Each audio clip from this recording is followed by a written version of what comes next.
Testing, testing. Welcome to Fruitful School Exhibition. Let's see. Hey, John, are you there? Yes. Okay, great. And I'm just going to pull up the video so we can see how they layer. So, Are you going live? sorry. What'd you say? Are you going live?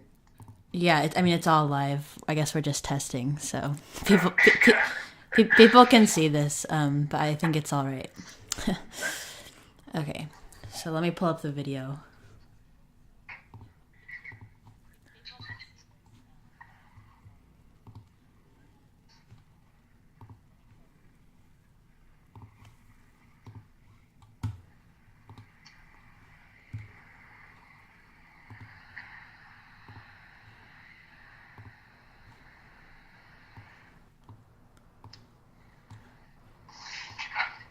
All right. So I'll just put it there. So can you say some things? Hello, Hello, hello. I'm gonna just test a few levels. So let's bring this down to 75% on the media source. Want to say hello again? hello. My name is John. Nice to meet you all. Hey, John. All right, and then I'm going to bring it down to 50%. John, what do you have for breakfast this morning? I had eggs with a wrap. Nice. No fruit? I had a clementine in the afternoon. Mm-hmm. Yeah. What about you? I had eggs on toast with half an avocado. Yeah. Nice. All right, and now I'm going to bring it down to 25% just as a test. This might be too quiet for the background, but yeah. And did you have anything nice for lunch? Or you already told me that. Oh, the video is really big. Oh yeah, I know. Nice. I'm gonna make it smaller. Okay, and then I'll just do one last test at about 65%. Um, yeah. So happy Friday. Happy Friday. This is like the last week of the year for me, at least. Yeah, I'm going on a personal holiday on Monday or Sunday. Nice. Yeah. All right. So that should be a good test. Thanks.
Boy, I'm trying to meet your mama on a Sunday. The nigga I love on a Monday.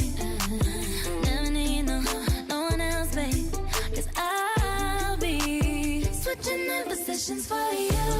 Cooking in the kitchen and I'm in the bedroom. I don't need a lift, they say I'm pumping through holes. I'm my love infinite, nothing I wouldn't do, but I won't do. Switching for you, perfect, you're too good to be true. But I get tired of running, fuck it, now I'm running with you. With you, so boy, I'm tryna meet your mama on a Sunday. The nigga I love on a Monday. Never need no one else, babe. Cause I'll be switching in positions for you. In the kitchen and I'm in the bedroom. I don't need a lift, they say I'm pumping through holes. I'm my love infinite, nothing I wouldn't do, but I won't do. Switching for you. Cooking in the kitchen and I'm in the bedroom. I don't need a lift, they say I'm pumping through holes.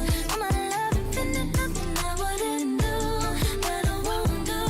Switching for you. There's some shit that I usually don't do, but for you I kinda want to. Cause you're down for me, and I'm down too. Yeah, I'm down too. Switching in positions for you. There's some shit that I usually don't do, but for you I kinda want to.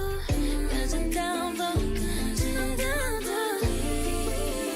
Switching in positions for you. Kitchen and I'm in the bedroom. I don't need a lift, they say I'm pumping through holes. I'm my love infinite, nothing I wouldn't do, but I won't do. Switching for you. Cooking in the kitchen and I'm in the bedroom. I don't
Hey, good evening, everyone. Welcome to the Fall 2020 Fruitful School exhibition.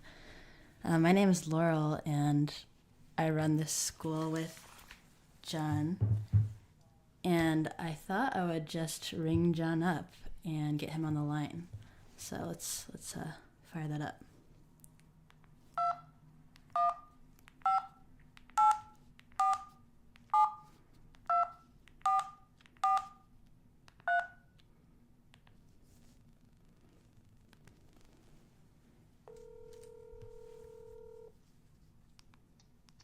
Hello? Hey, John, how's it going? Oh, hey, Laurel. Not too bad. How are you? Oh, pretty good. Happy Fruitful School Fall 2020 exhibition night. Yeah, likewise. Yeah, so to get this exhibition started, I think I'm gonna pull up the video. So let's see.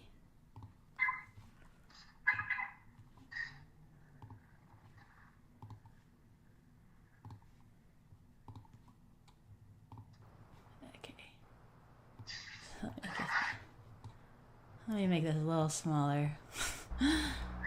I got a big video here. Okay.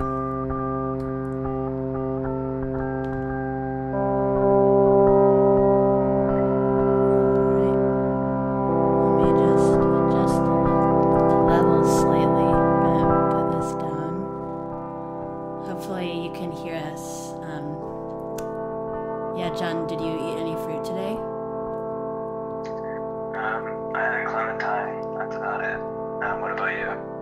I had a banana. Oh, nice. Yeah. Well, cool. So, yeah, welcome everyone. We're going to begin in about 6 minutes, as the loading screen says. But we thought we'd take a moment to tell you a little bit about Fruitful School. How would you describe Fruitful School, John? It's a good question. I guess it started as a 6-week workshop we did in person, and we did the first session at Pioneer Works last year, and we wanted to continue to do it, but then with coronavirus and all this quarantining, we decided to do our next session online. So during those 6 weeks, I think we had 16 participants this semester. They all publish a website online, and they start with a seed. So they start with an idea that they then sort of develop over that 6 weeks while they're kind of learning skills about how to publish online. And what's nice about this school is that we can do the class entirely online. So we were able to use like different internet tools to help each other learn. Maybe that's a good segue into Discord. It's been a powerful tool for us. And we thought we'd like to invite everyone here to join the channel in the Discord. So if you click on the enter button on the top or the bottom right, you can see the join the Discord link. So if you guys want to kind of chat with us while we watch the video, that could be nice. But yeah, we've been sort of trying to use the web to sort of facilitate things we can't do in real life.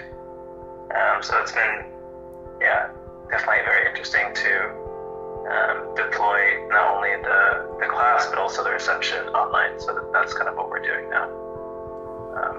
I'm probably missing some stuff, but what do you think? How would you describe it, Laurel? Oh, yeah, good question. I mean, I think it's essentially a web publishing workshop, but from an artistic perspective.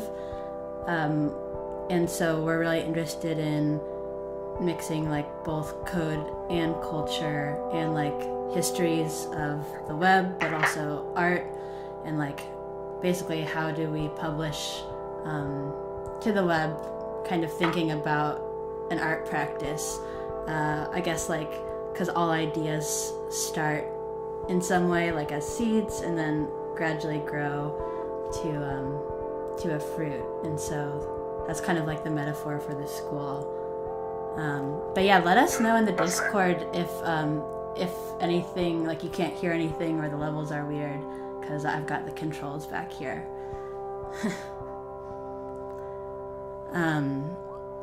Cool, but yeah, in about 2 minutes we're going to start in the melon room, so we'd encourage you all to click the melon on your computer and explore those sites. Yeah, so this website is sort of a space where we're trying to host different rooms. So yeah, if you click on the enter and then the melon icon, you'll see a few websites that will be broadcasted on this YouTube live in a few minutes. But yeah, feel free to toggle back and forth as you watch. Yeah, and this should last about an hour, the formal thing, but maybe we can hang out in the Discord afterwards. And just so you know, there's going to be 2 more intermissions, so you know, if you need a break in the middle, you'll get one. Cool. So I think we have about a minute left. Maybe we can talk again next intermission, John. Yeah, I'll see you soon. Okay, see ya. Bye.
At the beginning of quarantine, I was really struggling to figure out what to do with my days.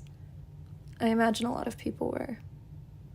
I started asking friends what they were doing to stay happy and stay busy, and the more people I asked, the more interested I got in these new rituals people seemed to have adopted in response to the mandatory lockdowns.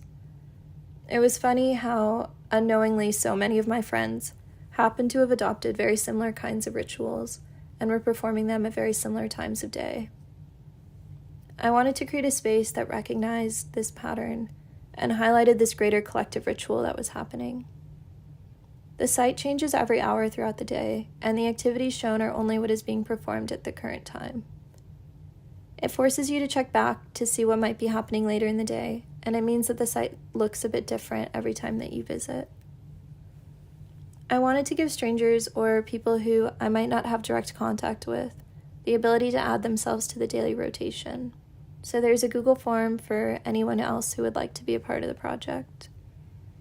I'd love for the project to grow, and I think it can in a lot of ways. But as of right now, it's as if almost everyone special to me is living under one roof. And that makes me smile.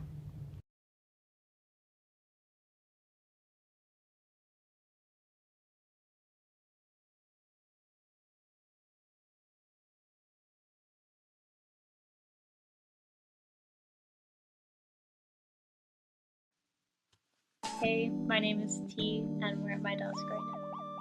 This is where I made the Icky Gooey Heart Chamber for Fruitful School. I thought it would be cool to share a little of what my process looked like throughout this experience.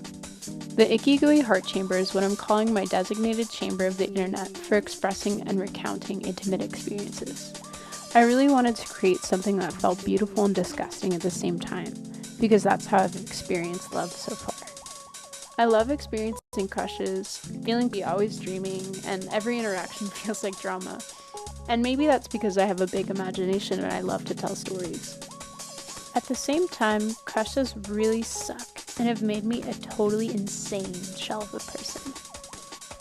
Making this site helped me process the experiences of heartbreak and was a way of releasing the residual energy, emotions, and memories, a process I needed to undergo to heal. A huge part of having crushes is the mystery of the person and the experience of decoding that mystery. I wanted navigating the site to reflect that. Everything kind of starts as a drawing, something that I see right before I go to sleep or when I wake up in the morning and I look out the window. I take that image in my mind and I often do draw it on a piece of paper, and then I bring that drawing into some sort of digital software like Cinema 4D most of the time, or Photoshop. After I've made an image, a video, a texture, I then try to figure out how it's going to look on the web. And that part's a lot more experimental because I still don't really know what I'm doing. But it's fun that way. So right now we're in Cinema 4D, and this is usually one of the first places that I go when I start making things. Most of the images you see on the site are ones that I've made or photos that I've taken. I primarily consider myself to be a 3D video artist. Sometimes I struggle trying to figure out how my work fits into the contemporary art world. Since people are so accustomed to seeing digital content, it becomes desensitized, and it's easy to lose sight of a person's hand in digital art. I wanted to make net art that also played on some of the tropes I've noticed within contemporary sculpture, more specifically themes of the uncanny. I've wanted to get into coding for a really long time, and I think making this site allowed me to do so, because each time I started a new HTML page, really felt like I was writing a new passage in my diary. I realized I was also making my first game, one which you have to put work into to navigate, kind of like a relationship. I won't spoil all the Easter eggs on the site. I hope you can spend some time on each page, and maybe even leave feeling inspired to make your own icky gooey heart chamber for the web.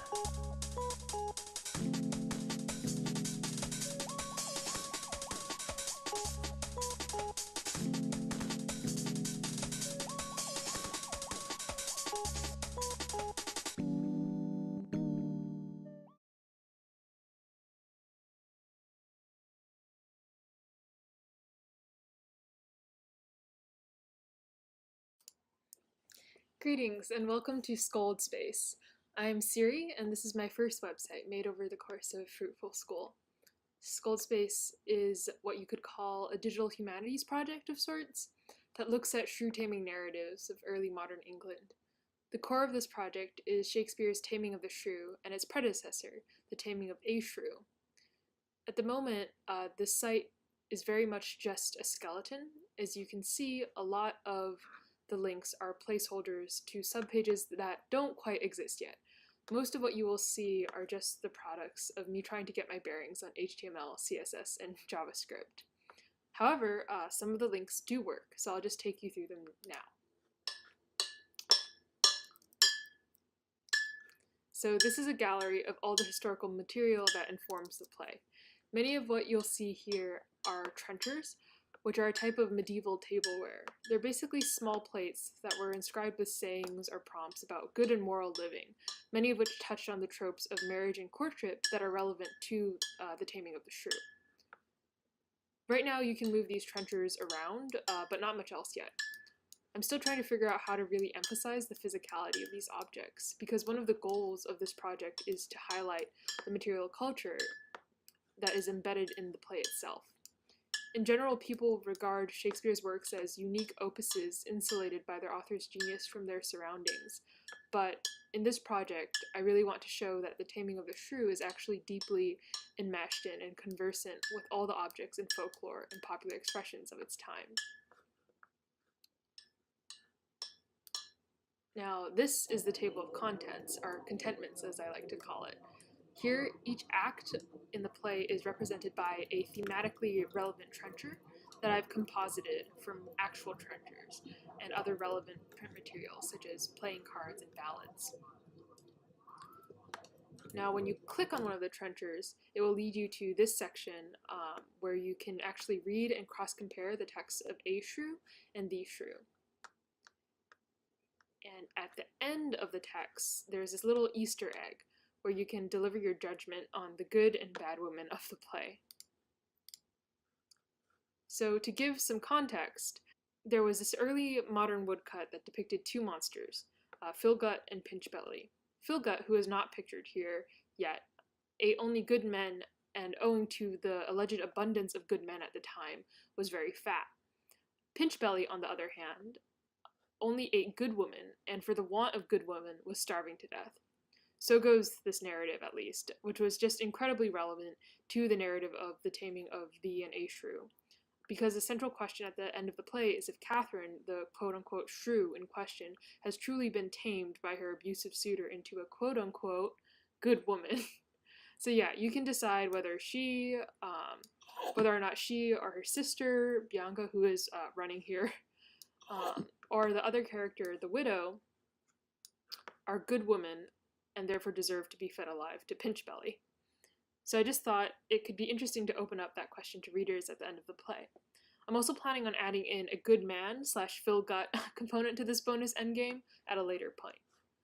Thank you for watching.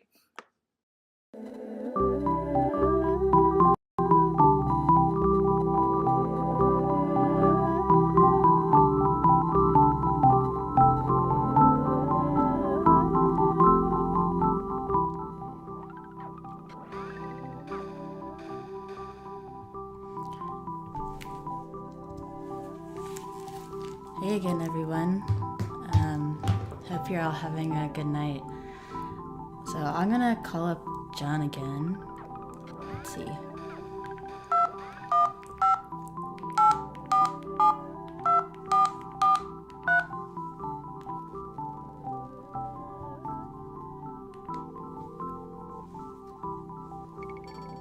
Hello? Hey John. Hey, Laurel. Hey. Yeah, great videos so far. What do you think? Yeah, I feel like the background music has all been really nice. Yeah, the first background track was by Reagan Bird, one of our participants, whose site I think you'll see in this next section in the Berry Room. And the current track is made by T. Topor, whose site you saw, I think 2 videos ago.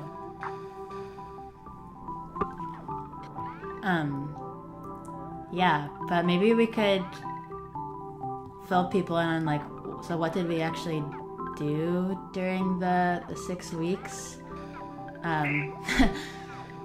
Yeah, how would you describe the kind of sequence, John? So it's pretty quick, but we try to kind of talk about the internet as a whole, both historically and how artists have used it, kind of while teaching sort of basic web design and developing practice, sort of HTML, CSS, all that sort of stuff. And what's cool is that people come in at different levels of knowledge, so everyone sort of equals out on a level playing field, and then we sort of develop a seed throughout the 6 weeks, so you're sort of applying these skills you're learning to this sort of proposal that you have and work through. And then, yeah, we just try to facilitate that in different ways, because of the way I would describe it. Yeah. What about you? Yeah, I think what's really unique, just because I've taught this sort of stuff at universities and art schools, and what I really like is that everyone comes in with a proposal, a seed, and, we really kind of base our decisions on who we want to accept based on the seed, so, it's people already start the course with the ground. What's the phrase? The ground running. They hit the ground running. Hit the ground running. Yeah. Yeah. And I find that really inspiring, and because I can try to suggest things based on what they want to do. Yeah, it's nice that people have sort of a common thread throughout their projects, and they can sort of influence each other a bit, which is nice. Yeah. What did you think about like doing this virtually this time? I think it was tough, but I think it was really cool at the same time. That's like the best way to describe teaching online or having some sort of gathering online. I was just so impressed with everyone's sort of commitment to it, showing up each week. For those who don't know, we meet twice a week for about over an hour at least. So that can be quite a commitment. So it was really impressive to see everyone showing up and sort of working through their projects for that 6 weeks. I think it was really inspiring to me just to kind of see that at least. What about you? Yeah. I also feel like, I mean, not to compare the two sessions, but I feel like the online session, like the sites were a little bit like more like lively or something, and I feel like that must be a reflection of, you know, us kind of depending on the internet more in the pandemic. Yeah, totally. It looks like we're about to begin very soon. Okay. Well, cool. I'll catch you next time. I'll talk to you soon. Okay.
How Can I Touch You If You're Not There by Luz Irigaray was first published in 1994.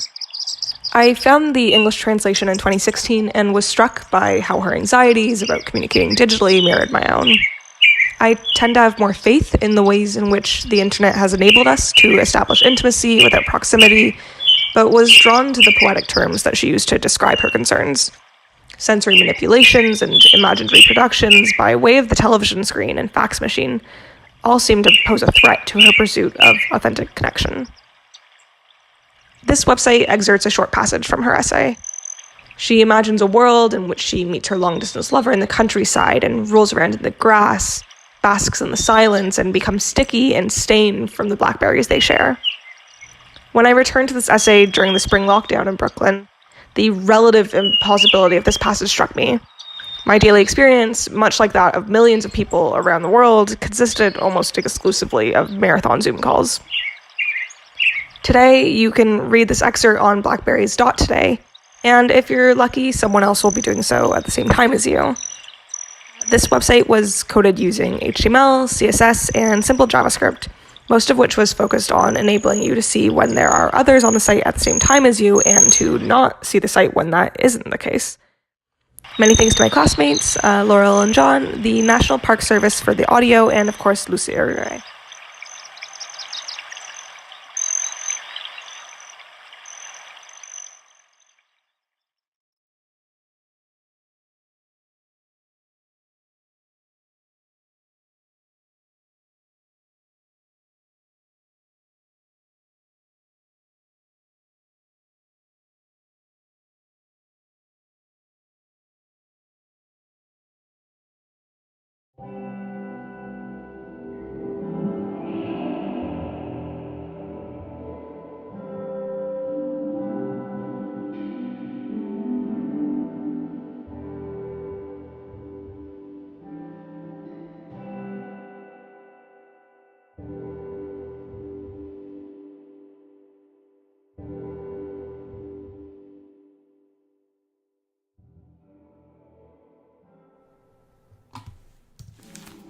Hey again, everybody. How's everyone doing tonight? Anyone eating some nice fruit this Friday night? Okay, let's call up John.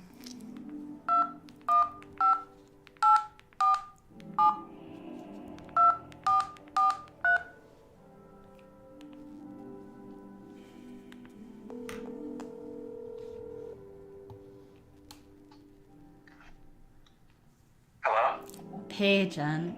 How's it going? Hi, Laurel. How's it going? Not bad. Just chilling here and about to go into the citrus room. What's new with you? Not too much. These are some nice videos. Yeah. Yeah, I loved seeing that there were 12 people in blackberries.today. Oh yeah, there's the counter, right? Yeah. Did anyone see that it got higher than 12? Or was 12 the max? Anyway. Oh, there's 20. There's 20 in there now. That's pretty nice. There's 20. Oh my god. Wow. That's huge. That's super huge. There should be something else that happens over 20. Oh, 21. Yeah, I feel like Simone should add like some level that unlocks when there's I don't know. Yeah. Well, cool. Yeah, loving the music. Really enjoyed Ray's background music. And wait, the track playing now is by Max Neely Cohen, and I think it's called Underwater Fruitful Loop. But anyway, maybe we can use this time to talk about our next session, which will happen in winter 2021. Yeah, how would you describe it? How would I describe it? Well, it's going to be pretty similar to this session because it will be virtual again. It'll be in the winter, so in a couple months, February. And Yeah, we have applications open we have a few more spots open on our website if for anyone who might be interested in that. But yeah, it'll be a similar experience of past workshops, just sort of doing it once more. Yeah. And just so you know, like in 2021, we also hope to have a few other offerings. Like we want to publish guides, and so that might be more useful to those of you who want to like work on your own, but use our like kind of guidebook, and that will be at a cheaper price, and maybe some other things, but we can't really tell you yet. So stay tuned. And I think the best way to stay up to date is our our newsletter, which you can, sign up for on the website. Yeah, we also use Instagram semi-frequently, but we usually post blog posts and different updates there too. Yeah, and also I want to just ask anybody, if anyone has something specific they want us to cover in the blog, feel free to put that in the Discord, because love blogging, sometimes just need inspiration. Oh, and it's been nice seeing these fruit drawings on the scroll. Make sure you guys sign the scroll before you leave. Yeah, wow, I can't wait to see those. Wow, there are 28 people in Blackberries today. While blowing up. Cool. There's also 28 people in the Discord, so that makes sense. Oh, perfect. Okay. All right, looks like we're going to get going pretty soon, so I'll catch you next time. I'll talk to you soon. Okay, bye. Bye.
This site is an exploration of how basic ballet exercises might be represented or explored through the repetitive movements that are familiar to us from navigating the web.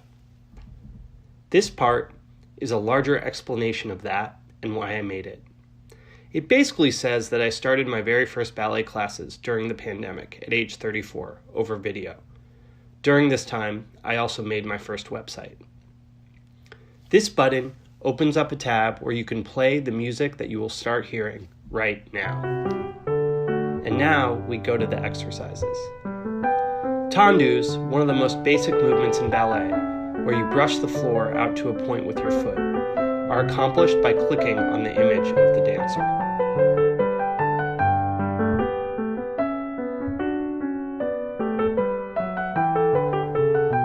Grand pliés are simulated by scrolling downward and then upward.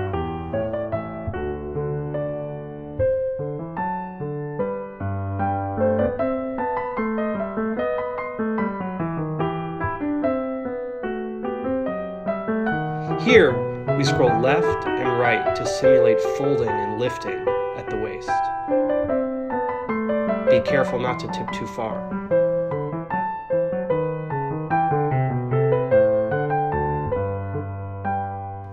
Finally here, we move the slider to point and then flex our feet.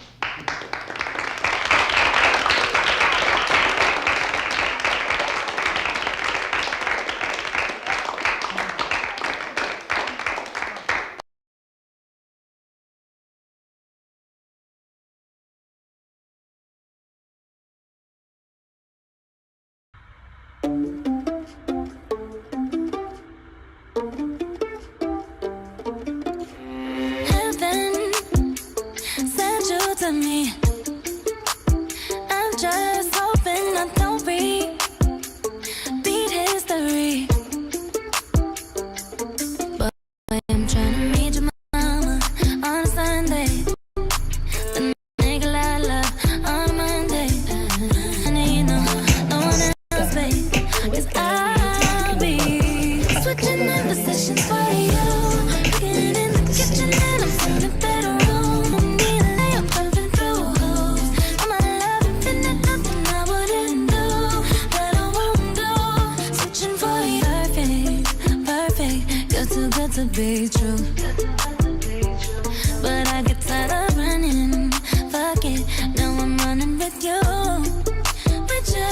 So boy, I'm trying to meet your mama on a Sunday. The nigga I love on a Monday. Never need no one else, babe. 'Cause I'll be switching up positions for you. In the kitchen and I'm in the bedroom. I don't need a lip, they say I'm pumping through holes.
be true.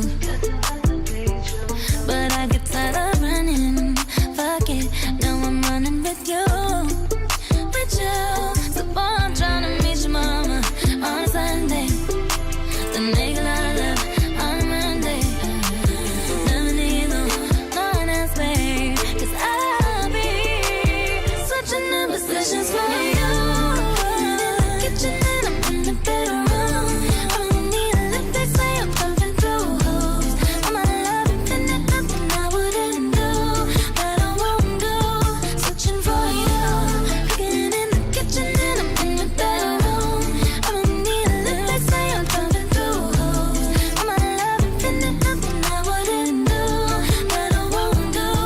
Switching for you. There's some shit that I usually don't do, but for you I kinda want to. 'Cause you're down for me and I'm down to. Yeah, I'm down to. Switching my positions for you. There's some shit that I can't.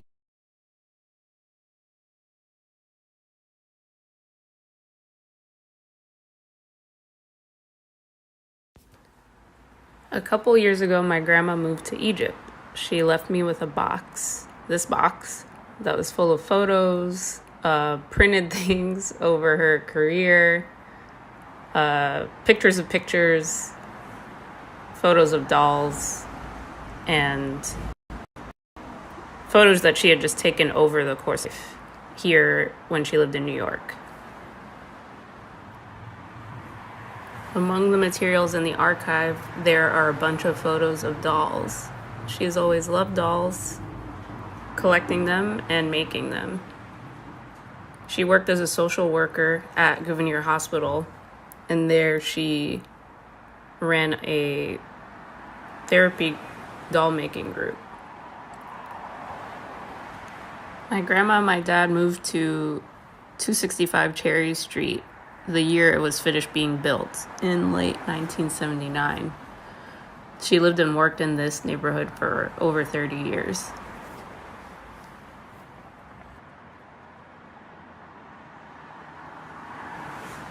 With all of these materials, I wanted to create a dollhouse or a virtual apartment to organize and show parts of her archive that reflected the apartment building and all of the rooms inside of her apartment. One of my favorite series of photos of my grandmother's are these that are of the view out of a west-facing window in her apartment. She took over 100 photos over her stay in this place. It makes a lot of sense. Look at this view. Because this idea for this site is like a huge archive, it's a beast of a project. So I decided for Fruitful School, I would just focus on one aspect of the apartment at a time to get started. I started with the window. Grammy lived on the 25th floor, and there's a constant faint hum of the FDR drive when it's quiet. The audio in this video is that sound of the FDR drive. I found it in an ASMR YouTube video.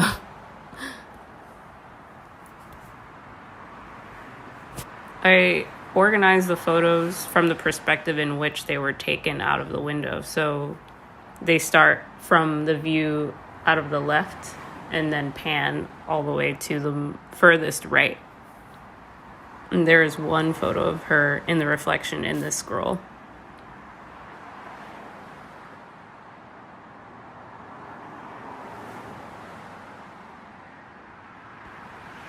I love this part of the scroll. The Twin Towers in dusk are really beautiful.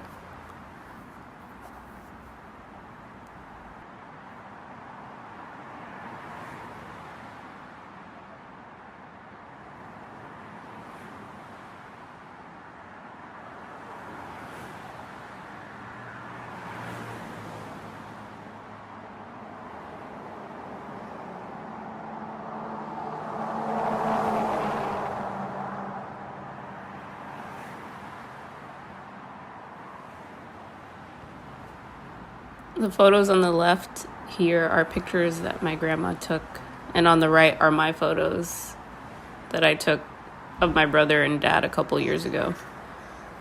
They live on the same block, just 2 buildings down. And so I'm lucky to still share this view with my family. This window is a part of a larger site that is to come. So I hope you enjoy and take a look for yourself and come back later when the rest has been built.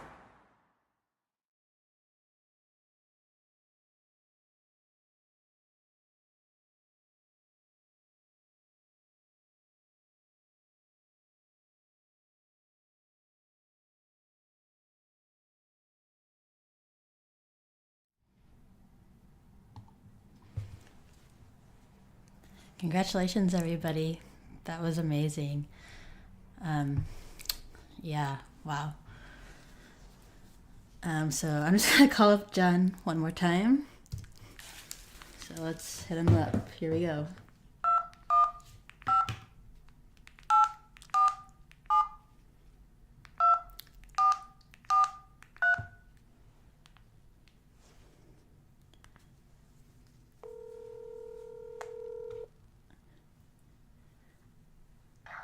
Hello? Hey, John. Hi. It's me, Laurel. Hi. Hey, what do you think? I know I've seen these websites before. Yeah. But I kind of felt like I was seeing them again, which was really nice, in a totally new way. Yeah. Everyone's like a low-key filmmaker in this group, which is nice. For sure. I feel like so many of the sites came alive in an incredible way through the videos. So, yeah, thanks so much to all the participants for their incredible work. Yeah, and also shout out to the people who made the background music. I don't know if you saw that screen, maybe it wasn't up long enough, but the first one was by Reagan Bird. It was Sureness. The second one was T. Topor, and the song, I think, what was the title of that song? I have to look back up 1 second. Let me pull up my files. Fruitful Boop.m4a. Yeah. And then the third one by Max Neely Cohen was Underwater Fruitful Loop 1.mp3. So yeah, shout out to them. Thanks so much. Yeah, that was awesome. Thank you guys for all the hard work and then helping with that as well. It really made a difference. Yeah. Well, cool. Well, thanks everyone also who joined.